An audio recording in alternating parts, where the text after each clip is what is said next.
Hello mga friendship! Isang magandang buhay, magandang morning! Ayan, papasok na naman ang akla at yun nga ang aking pagkain. Sardinas, kanin, at saka, syempre, avocado for the good health. Ang konti lang po talaga na kinakain ko ngayong kanin dahil mahirap na. Diyos ko, nakakaloka. Wala talaga ang ating pagka ang kalusugan natin, pinabayaan natin. Kaya super diet po talaga ako. Super laki ko na. Ayan, yung isda talaga, sinasawsa ko yan sa suka, yung perito yan. Niluto ko lang yan kaninang umaga, mga friendship. Ganyan ang pagkain ko pagka pumapasok. So, dati, kung kumain ako talagang as in super talagang samdama ako lakanin, mga friendship. Dahil nga, gusto ko talaga maraming lapes. Yung konti na lang talaga, more on ulam na lang ako, mga friendship. Ayan, yung inaano ko yan, yung tira kong sardinas kahapon, yung sinabi ko nga sa inyo, di ba, na talagang inaano ko siya, pinagkakasya ko siya ng ilang araw.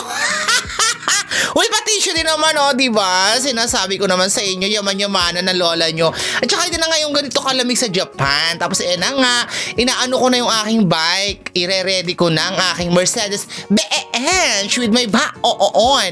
Diyan ko yung nilalagay sa loob para may bubong, mga friendship. Kasi nga, pag umuulan, yung bike ko, mahirap naman, di ba? Siyempre, yung gamit natin kapag kailangan, hindi mabasa, hindi maulan, mga ngalawang, lalo na yung bisikleta. Diyos ko, dapat yan nasa loob. O, di ba?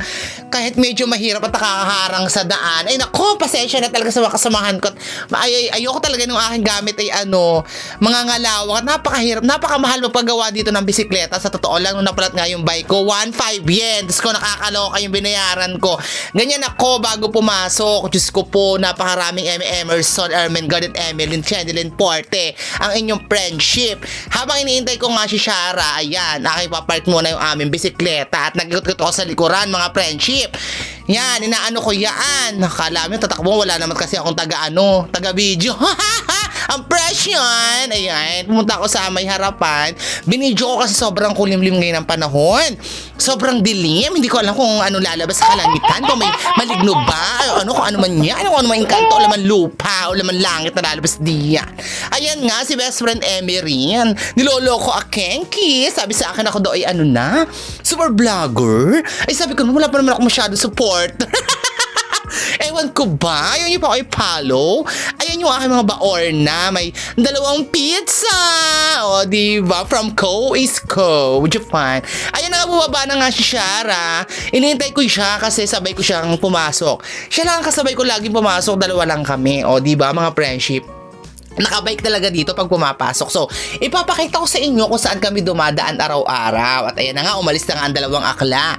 O, di ba? Ang hirap ang hirap mag-video. In fairness, pasensya na kayo kung kung makalog-kalog. Kasi wala talaga yung bisikleta ko. Hindi ako makabili dito ng lagay ng cellphone habang nagbi-video. Pero bawal talaga yun sa totoo lang. Ay, huwag nang ingay ha. Diyos ko, kaloka. Ayan yung aming dinadaanan tabi ng kalsada. Papunta sa company. Marami ang stoplight. Alam nyo, may kukwento ako sa inyo. Diyan ako nabangga dati. Hindi ako marunong tumawid. At ako'y takot na takot. Diyos ko, ay alam nyo naman ang yung friendship nyo, hindi marunong sa stoplight. Akala ko pagkaka-green na diretso yung pala kung nasa tapat mo. Ayan na nga, iniintay namin mag-green para makatawid na kami sa kabila. O, ayan, hindi masyadong kita. Ayan yung dinadaan na green. O, di ba, na green. Diretso tayo dyan kasi yan yung nasa tapat natin. At ayan na nga, kami sa bukid. Bukid talaga kasi nasa gitna ng bukid yung company namin. Ayan yung dinadaanan namin tuwing papasok. Alam nyo guys, yung bukid dito sa Japan, in fairness naman talaga, as in super ganda talaga. Sobrang malinis talaga. As in, wala kang makikita dyan na kahit na anong kalat, kahit na anong hayop na pakalat-kalat, especially mga manok na manunok ng mga tanim nyo, mga aso magkakalkal, wala. Ayan nga, ang nakita namin sina tatay, sina lola, ang aaga nila magtanim, ganyan kasi sipag ang mga Japanese, mga friendship. Wala sa kanila yung sasabihin mo mapapagod sila na porket matatanda na sila, hindi nila kayang gawin yung kayang gawin ng mga kabataan. Kaya nila yan. Dahil mas nanghihina ang katawan nila kapag hindi sila gumagawa sa buhay. At na nga yung company namin, nandito na kami, mga friendship. Ayan yung parking lot namin. Tapos ayan yung gamit, yun yung baon ko, yun yung kinakain ko pang araw-araw. Hindi ko pwede malimutan yan. Bawal magutom mga akla. Sige na, paalam na ha. At next na tayo sa... Magkita ko ulit sa next video mga friendship. Bye-bye. Mahal ko kayo. Mata ne, Jane. Bye-bye.